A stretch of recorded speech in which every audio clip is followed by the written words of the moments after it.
பேச்சுரிமை YouTube channel நண்பர்கள் அனைவருக்கும் வணக்கம்.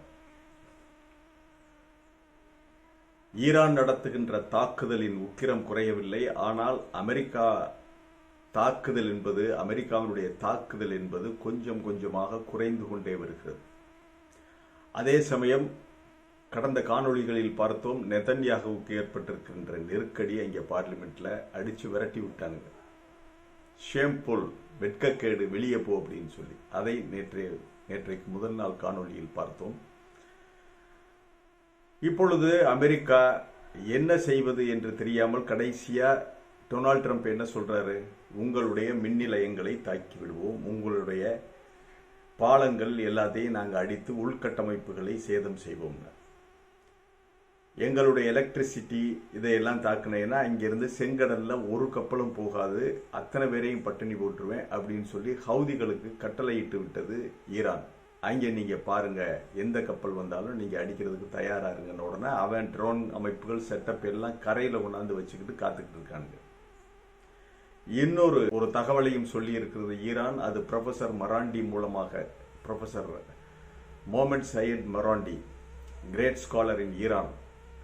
அவர் தான் இன்றைக்கு உலகம் முழுவதும் அவரை இன்டர்வியூ பண்ணிக்கிட்டே இருக்காங்க டெய்லி. அவர் என்ன சொல்றாருன்னா, நாங்க இங்க உங்களுடைய ஸ்டேட்ல 50,000 அமெரிக்க சோல்ஜர்கள் இருக்காங்க, 50 தளங்கள் இருக்கிறது, அதுல 27 காலி பண்ணிட்டோம், மீதி உள்ள தளங்களுக்கு எலக்ட்ரிசிட்டியும் இருக்காது, ஏசி, குடி தண்ணீர் எல்லாத்தையும் அடிச்சு நொறுக்கிடுவோம் அப்படின்னு அவர் எச்சரிக்கை விடுத்திருக்கார். ஆகவே நீ அதை செஞ்சா நாங்க இதை செய்வோம் அப்படிங்கிற ஒரு ஃபைட்ல பேச்சுக்கு பேச்சு போய்கொண்டிருக்கிறது. அதே சமயம் மிசைல் அடிச்சுக்கிட்டு தான் இருக்காங்க. தொடர்ந்து ஒவ்வொரு தளங்களுக்கும் அமெரிக்க தளங்களை மட்டும்தான் அடிக்கிறாங்க, ஈரான் அடிச்சுக்கிட்டு இருக்காங்க. அதே சமயம் அமெரிக்கா தன்னிடம் இருக்கின்ற ஓல்டு ஸ்டாக் மிசைல்ஸை அடிக்கிறாங்க. கடந்த காணொளிகளில் பார்த்தோம், பழைய ஸ்டாக்ல உள்ள மிசைல்ஸ் தான். அந்த மிசைல்ஸ் மிக சரியாக கைடட் பண்ணி போறதெல்லாம் கிடையாது. சேட்டலைட் கைடட் மிசைல்ஸ் எல்லாம் அவங்க பயன்படுத்த முடியல. ஏன் இலக்குகளை சரியாக தாக்கி தகர்க்க முடியவில்லை என்றால், ஈரானுடைய அந்த குவாண்டம் ராடார் செட்டப் அங்கே இருக்குது. அது அந்த மிசைல்களை, கைடட் மிசைல்களை குழப்பி விடுகின்ற வேலையை செய்யும். உள்ளுக்க வரும்போதே அதனுடைய ரேடார் சிஸ்டத்தை ஜாம் பண்ற வேலையெல்லாம் செய்யும். அந்த மாதிரி செட்டப்லாம் ஈரான் வச்சிருக்காங்க. அதனாலதான் இன்று வரை அமெரிக்காவால் ஈரானுடைய உள்கட்டமைப்புகளை அதிகமாக நாசமாக்க முடியவில்லை. ஆனா அடிக்கிறாங்க.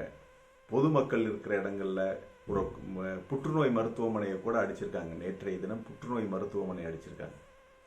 ஆகவே பொதுமக்கள், சிவிலியன்கள் இதை பார்த்து அடிக்கிறாங்க. ஈரான் என்ற பெரிய நிலப்பரப்பு இதுக்கெல்லாம் அசைந்து கொடுக்காது. சரி, இப்படி அடிப்பதால் அவுடேட்டட், அங்கே கிடக்கிற துருப்பிடிச்சு கிடக்கிற ஏவுகணைகள் இதுகளை எல்லாம் கொண்டாந்து அதையெல்லாம் கொஞ்சம் சுத்தம் பண்ணிட்டு அதை ஏவுறதுனால அமெரிக்காவுக்கு என்ன லாபம் என்றால், இன்னொரு பக்கம் பார்த்தால் உங்களுக்கு ஆச்சரியமாக இருக்கும். அமெரிக்காவிற்கு டாலர் கொட்டி கொண்டிருக்கிறது.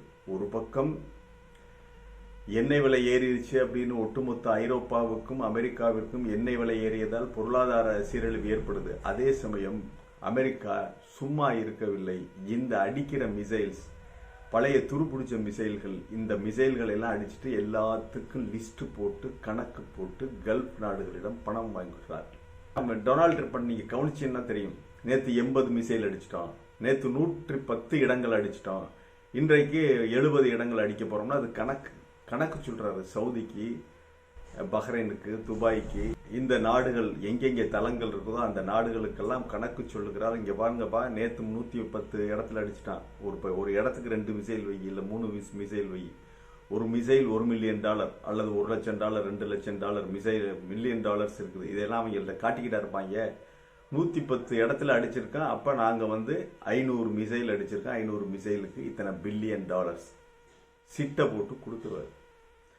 ஆக அமெரிக்கா சொந்த காசை செலவு செய்து யுத்தம் செய்யவில்லை. யுத்தம் செய்கின்ற, அங்கே வீசுகின்ற, ஏவுகின்ற ஏவுகணைகளுக்கு ஒவ்வொரு புல்லட்டுக்கும் லிஸ்ட் போட்டு சிட்ட போட்டு பணம் வாங்கிடுவான், டாலர் வாங்கிடுவான் அங்கிருந்து, கல்ஃப்ல இருந்து. ஆகவே அமெரிக்காவிற்கு பொருளாதார இழப்பு என்பது எண்ணெய் விஷயம்தானே ஒழிய அவனுடைய மிலிட்ரிக்கு எந்த இழப்பும் கிடையாது. மிலிட்ரிக்கு ஈரான் அடிக்கிற அடி, உயிரிழப்பு இதெல்லாம் இருக்க ஒரு பக்கம், மற்ற சேதமாகியது அதுக்கெல்லாம் லிஸ்ட் போட்டு சிட்டை போட்டு வாங்கிடுவான் கல்ஃப்ல. இதுல மாட்டிக்கொண்டு முழிப்பது வளைகுடா நாடுகள் தான். கொளுத்த பணக்காரர்களாக இருக்கின்ற அந்த ஷேக்குகள் தான் கொடுக்குறாங்க பணம். ஆவுனா அங்கேதான் வந்து நான் அப்படி பண்ணிட்டேன் இப்படி பண்ணிட்டேன்னு இவங்களுடைய தலையை தடவி பணத்தை இருக்கிற கடைசி காசையும் ஹலாலாவையும் உருவி கொண்டு போகாமல் விடமாட்டான் அமெரிக்கன். அதான் கணக்கு சொல்லிக்கிட்டே இருக்கார். ஒவ்வொரு நாளும் 110 இடங்கள் அடிச்சிட்டோம்னா ஒரு இடத்துக்கு 2 மிசைல் 3 மிசைல் கணக்கு போட்டு சிட்டை போட்டு வாங்கிடுவார் ட்ரம்ப். இதுக்கு தான் ஐடியா பண்ணிக்கிட்டு இருக்காரு. ஆகவே அந்த கணக்கு ஒரு புறம் இருக்க, இன்னொரு முக்கியமான விஷயம் உங்களிடம் பகிர்ந்து கொள்ள வேண்டிய விஷயம், நேற்று திரு மரியாதைக்குரிய ஐநா கண்ணன் அவர்கள் நக்கீரன் தொலைக்காட்சிக்கு அவர் அளித்த பேட்டி. அதற்கு முன்பு இன்னொரு விகடன் டிவிக்கு அவர் அளித்த பேட்டியை பார்த்தேன். அவர் படித்தவர், மிகப்பெரிய பதவியில் இருந்தவர், ஐநாவில் இருந்தவர் என்ற மரியாதை நமக்கு உண்டு. அந்த மிகப்பெரிய ஆளுமையாக இருந்த தமிழர் இன்றைக்கும் ஒரு மிக சிறந்த ஆளுமைதான். இருந்தாலும் ஆணைக்காம் அடிசருக்கும் இல்லையா? சில தகவல்களை சொல்லும் போது எச்சரிக்கையாக சொல்ல வேண்டும். அவர் சொல்லுகின்ற 2 தகவல்களை, முரண்பாடுகளை நான் சொல்லுகிறேன். இந்த யுத்தம் திரும்பி வந்ததற்கு காரணம் ஈரான் தான் 3 கப்பல்களை அடித்ததுன்னு சொல்றாரு. அவர் உண்மையை மறைக்கிறாரோ என்ற சந்தேகம் இருக்கிறது. கையெழுத்தாகிருச்சு, அமைதி ஒப்பந்தம் கையெழுத்தாகி எல்லாம் அவங்கவுங்க போங்க, அவங்க வேலையை பாருங்கன்னு சொல்லி ஜேடி வான்ஸ் அமெரிக்கா போயிட்டாரு, இது பண்ணிட்டாரு. இந்த யுத்தம் மறுபடி தொடர வேண்டும், நிற்கக்கூடாதுன்னு உள்ளுக்குள்ள கொதிச்சு என்னடா பண்றதுன்னு சொல்லி லெபனான் மேல அடிச்சது இஸ்ரேல். லெபனான் மேல அடிச்சதுக்கு பிறகுதான், காசா மேலையும் லெபனான் மேலையும் அடிச்சதுக்கு பிறகுதான் இவங்க 3 கப்பலை அடிக்கிறாங்க. அவனை நிறுத்த சொல்லு, நான் நிறுத்துறேன். இந்த ஒப்பந்தம் நான் சொல்லிட்டேன், லெபனான் வாரையும் சேர்த்து தான் கட்டுப்படுத்துகிறது, லெபனான் பகுதியும் சேர்த்துத்தான் இந்த ஒப்பந்தம் கட்டுப்படுத்துகிறதுன்னு முன்னாடியே சொல்லிட்டாங்க ஈரான். லெபனானை கட்டுப்படுத்தாத எந்த ஒப்பந்தமும் எங்களுக்கு தேவையில்லை, நாங்க பாலஸ்தீனத்தை கைவிட முடியாது அப்படின்னு சொல்லி தெளிவா சொல்லிட்டாங்க ஈரான். பாலஸ்தீனத்தை கைவிடுறதா இருந்தா என்றைக்கோ முடிஞ்சிருக்கு யுத்தம். ஆகவே இது உண்மைக்கு மாறான தகவல். திரு ஐநா கண்ணன் தொடர்ந்து ஈரான் மேல் குற்றச்சாட்டுகளை வைத்துக் கொண்டிருக்கிறார். இது குற்றச்சாட்டு தான். ஈரானை ஒருதலை பட்சமாக அவர் ஒரு போக்கிரி நாடாக காட்ட முயற்சிக்கிறாரோ என்ற சந்தேகம் நமக்கு வருகிறது. பெரியவர் இருந்தாலும் அவர் அதை எண்ணி பார்க்க வேண்டும். இல்ல மறதியில சொல்லிட்டாரான்னு தெரியாது. ஆகவே அதை எண்ணி பார்க்க வேண்டும். இன்னொரு விஷயம் அவர் சொல்றாரு, 2-3 விஷயங்கள். இன்னொரு விஷயம் அவர் சொல்றது, அதாவது ஸ்ட்ரைட் ஆஃப் ஹார்மூர்ஸ்ல நீங்க வலது பக்கம் ஒரு பாதை இருக்குது, இடது பக்கம் ஒரு பாதை இருக்குதுன்னு சொல்றாரு. அப்பட்டமான பொய்யில் இல்லை, அவருக்கு உண்மை தெரியல. அப்படியெல்லாம் கிடையாதுங்க. இந்த மஸ்கட் வழியா, அதாவது ஓமான் கரைக்கு நெருக்கமாக போகிற ஒரு வலது பக்க பாதை, அவர்கள் பக்கம் ஈரான் பக்கம் போகிற ஒரு இடது பக்க பாதைன்னு சொல்லி பிரிக்கிறாருண்டா, அது பிரிக்கவே முடியாது. எப்ப பிரிக்கலாம்னு சொன்னா, பாம்பே போன்ற ஒரு இயற்கை துறைமுகத்தில் பிரிக்கலாம். பாம்பேல கரை வரைக்கும் கப்பல் வரும், இயற்கை துறைமுகம். அப்படி அல்ல இங்கே. நான் அல்கோபார்ல இருந்திருக்கேன். அல்கோபாருக்கும் சவுதியினுடைய அல்கோபாருக்கும் இந்த ஸ்ட்ரைட் ஆஃப் ஹார்மூருக்கும் சில கிலோமீட்டர், 200 கிலோமீட்டர் கடற்பரப்புன்னு வைங்க. அல்கோபார்ல இருந்து 200-300 கிலோமீட்டர்கள் தான் அது இருக்கும். அல்கோபார் கடற்பகுதி எப்படி இருக்கும்னா, அதுதான் அதே கடற்பகுதி தான் முழுவதும். ஈராக் வரைக்கும் அதுதான், பாஸ்ரா துறைமுகம் வரைக்கும் அப்படிதான் இருக்கும். ஈரான் பக்கமும் அப்படிதான் இருக்கும். அதாவது இது ஹை டைட் லோ டைட் ஏற்படுகின்ற பகுதி. அது ஹை டைட் லோ டைட், கடல் உள்வாங்கும் திருப்பி வரும். என்னுடைய நண்பர்கள், என்னோடு வேலை செய்த என்னுடைய பிலிப்பைன் நண்பர்கள், அவங்க என்னை லோ டைட் ஆயிருச்சு வா அப்படின்னு சொல்லி மீன் பிடிக்க, இறால் மீன் நிறைய கிடைக்கும் இங்கே கோபார் கடற்கரையில். லோ டைட் ஆயிருச்சு, கடல் உள்ளுக்கு ஒரு 4-5 கிலோமீட்டர் உள்ள போயிடுச்சு, நம்ம வா மீன் பிடிக்க போகணும் கூப்பிடுவாங்க. நாங்கள் போய் மீன் பிடிச்சிட்டு வருவோம், வலை போட்டு பிடிச்சிட்டு வருவோம். அவங்க வலையெல்லாம் அந்த ஒரு நாட்டில இருந்து கொண்டுட்டு வந்துடுவாங்க. அப்படின்னா அது ஆழமில்லாத கடற்பகுதி. ஆழமில்லாத கடற்பகுதியில் மணற்பரப்பு நீண்ட கிலோமீட்டர், நீண்ட தூரம் இருக்கும்.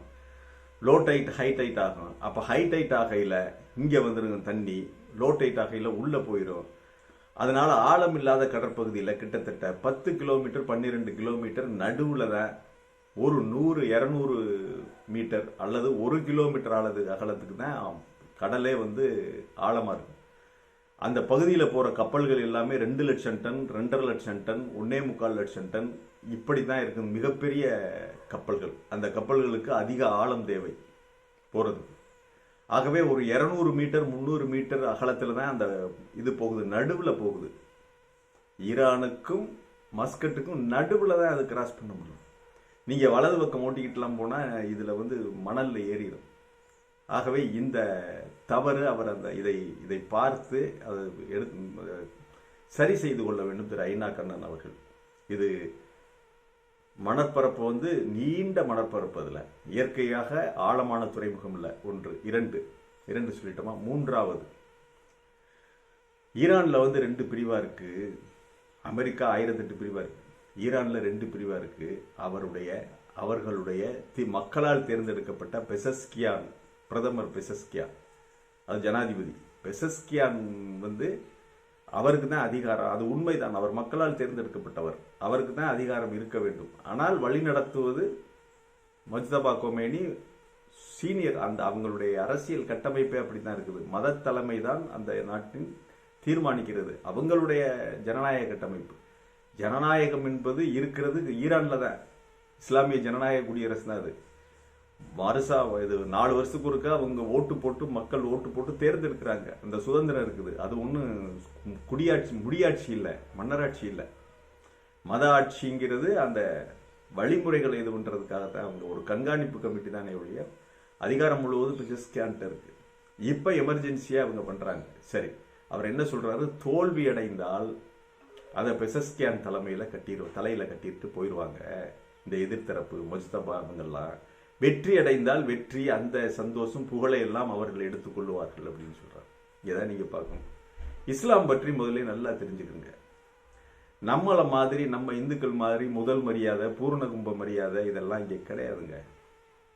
எவ்வளவு பெரிய பணக்காரனா இருந்தாலும் கடைசியா கடைசி வரிசையில் நின்று தான் தொழுகணும். அல்லாவுக்கு முன்னால் அனைவரும் சமம், புகழ் அனைத்தும் அல்லாவுக்கே.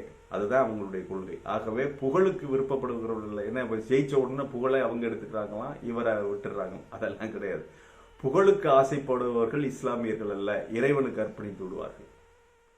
புகழ் அனைத்தும் இறைவனுக்கு. நம்ம ஏஆர் ரஹ்மான் கூட சொல்றாருல, எல்லா புகழும் இறைவனுக்கு அப்படின்னு. அதுதான் உண்மை. அவங்க புகழுக்கோ அவமானத்துக்கோ எதற்கும் எல்லாவற்றையும் இறைவனிடம் அர்ப்பணித்து விடுவார்கள். என்னை அவமானப்படுத்தினான், அல்லாஹ் நீ இருந்தா கேளுப்பாங்க. புகழ் கிடைத்ததா இறைவனுக்கே இது எப்படி. எதா இருந்தாலும் ஒரு பூகம்பம் நடந்தாலும் அவங்களே அதை அரபிகள் மட்டும் சொல்லுவாங்க, அது அல்லாஹ்வுடைய இது, அவனுடைய சொத்து, அவனுடைய உலகம், நம்ம அவனுடைய இதுதான், நம்ம அவன் சொல்றதை நம்ம ஏத்துக்கிறோம் அப்படின்னு சொல்லி அரபிகள் நம்மளோட பேசும்போது பேசுவாங்க. எல்லாத்துக்கும் இறைவன் தான், நம்ம தனிப்பட்ட முறையில் கடவுளை திட்டக்கூடாது அப்படின்னு சொல்லுவாங்க. ரொம்ப எச்சரிக்கையா பேசுவாங்க. ஆகவே புகழுக்கு அவர்கள் மயங்குபவர்கள். இன்னொரு கதையை உங்களுக்கு சொல்றேன். இதைத்தான் மகாபாரதத்துல இந்த இது கீதைங்கிற பேர்ல கண்ணன் சொல்றான். கர்மயோகியார் அப்படிங்கிறார், புகழுக்கு ஆசைப்படாதுங்கிற. அது காமராஜர். உன்னுடைய கடமையை செய், அவன் தான் கர்மயோகி. அதற்கு மேல் பலன் நோக்கு கர்மா இருக்கக்கூடாதுங்கிறார். இதை செய்தால் இந்த பலன் கிடைக்கும் சொல்லி ஆசைப்பட்டு செய்யாத அப்படின்னு அந்த நிலைக்கு உயர்ந்தவன் சிதப்பிரஜ்ஞன். ஸ்திதப்பிரஜ்ஞன்னா அந்த எதையும் பலன் மேல் பற்று வைக்க மாட்டான். இந்த வேலையை செஞ்சா இந்த பலன் கிடைக்கும், இந்த சந்தோஷம் கிடைக்கும்லாம் செய்யக்கூடாது. எந்த வேலையாக இருந்தாலும் செய்ய வேண்டிய கடமையை செய், பலனை என்னிடம் அர்ப்பணித்து விடு அப்படிங்கிறான். அதைத்தான் இஸ்லாமியர்கள் செஞ்சுக்கிட்டு இருக்காங்க. அது அவங்களுக்கு வழி மரபா போயிடுச்சு. நம்ம என்னதான் போட்டு அடிச்சுக்கிட்டாலும் அதை தான் எவனும், நீ பேசுறதுக்கு தான் இது இருக்குது, பகவத்கீதை இருக்குது. கடைப்பிடிக்கிறது ஒருத்தனும் கடைப்பிடிக்கிறது இல்லை. உண்மையிலே நீ பகவத்கீதை கடைப்பிடித்திருக்கிறவனா இருந்தா நீ அங்க கோயிலுக்கு போய் பூர்ண கும்ப மரியாதை வாங்கக்கூடாது, முதல் மரியாதை வாங்கக்கூடாதுங்க. மரியாதையெல்லாம் வாங்கக்கூடாது. ஸ்திதப்பிரஜ்ஞனா இருக்கணும்னா அதுதான். புகழுக்கு பணத்துக்கு எதுக்கும் ஆசைப்படாதீங்க. வர்ற லாபத்தை எதை நடந்தாலும் எனக்கு அர்ப்பணிச்சிருக்குங்கிறத அது. அதையே ரொம்ப தெளிவாக இஸ்லாம் சட்டமாக ரொம்ப கரெக்டா வச்சிருக்காங்க. அதை கரெக்டா இஸ்லாமியர்கள் ஃபாலோ பண்ணிக்கிட்டு வர்றாங்க. அதனால அவங்க தான் கர்மயோகிகள், இஸ்லாமியர்கள் தான் ஸ்திதப்பிரஜ்ஞர்கள். ஸ்திதப்பிரஜ்ஞனை இஸ்லாம்ல தான் தேடலாம், முஸ்லீம்களை தான் தேடலாம், அரபு நாடுகளில் தான் தேடலாம். அங்கேதான் இருக்கிறாங்க. எல்லாம் நமக்கிட்ட ஒன்றும் கிடையாது, எல்லாம் பேச்சு தான், ஒன்றும் கிடையாது. ஆகவே ஒரு மதத்தை பற்றி அவர்களுடைய இதை பற்றி பேசும்போது ஐனா கண்ணன் அவர்கள் மரியாதைக்குரியவர். இதை முதல்ல மனசுல வச்சுக்கிறோம். அவங்க சொந்த புகழுக்கு ஆசைப்படாதவர்கள். ஆகவே அங்கே பெசஸ்கியானுக்கும் புகழ் கிடையாது, மஸ்தபாவுக்கும் புகழ் கிடையாது. எல்லாரும் இறைவனின் சந்நிதியில் அத்தனை பேரும் பள்ளிவாசல்ல ஒரே சமம் தான். அது நாட்டுக்காக அவங்க நிற்கிறாங்க. தங்களுடைய மான அவமானத்துக்காக 47 வருடங்களாக பொறுமை காத்தார்கள். மூழ்கின்ற கோபத்தையை பூட்டி வைத்திருந்தார்கள். வெடித்து கிளம்பி விட்டது. எவ்வளவு நாள் தான் மனுஷன் பொறுப்பேன், எவ்வளவுதான் வறுமை வந்தாலும் ஏற்றுக்கொண்டிருந்தார்கள். அத்தனையும் அல்லாவுக்காக ஏற்றுக்கொண்டிருந்தார்கள். இன்னைக்கு வெடித்து கிளம்பிட்டேன். 2ல் 1 பார்க்கறதுன்னு முடிவு பண்ணிட்டு வர்றேன். முடிஞ்சா அமெரிக்காவுக்கு புத்தி சொல்லு. இதைத்தான் நாம் பெரியவர் சகோதரர் போன்றவர் திரு கண்ணன் அவர்களுக்கு சொல்லுகிறோம். மீண்டும் ஒரு காணொலியிலே சந்திக்கிறேன். இது வாய்ஸ் ஆஃப் தமிழ் வழங்கும் பேச்சுரிமை சேனல். சேனலை சப்ஸ்கிரைப் பண்ணுங்க, மறக்காம பெல் பட்டனை அழுத்துங்க. கமெண்ட் செய்யுங்கள், ஷேர் செய்யுங்கள், பிடித்திருந்தால் லைக் செய்யுங்கள். நன்றி, வணக்கம்.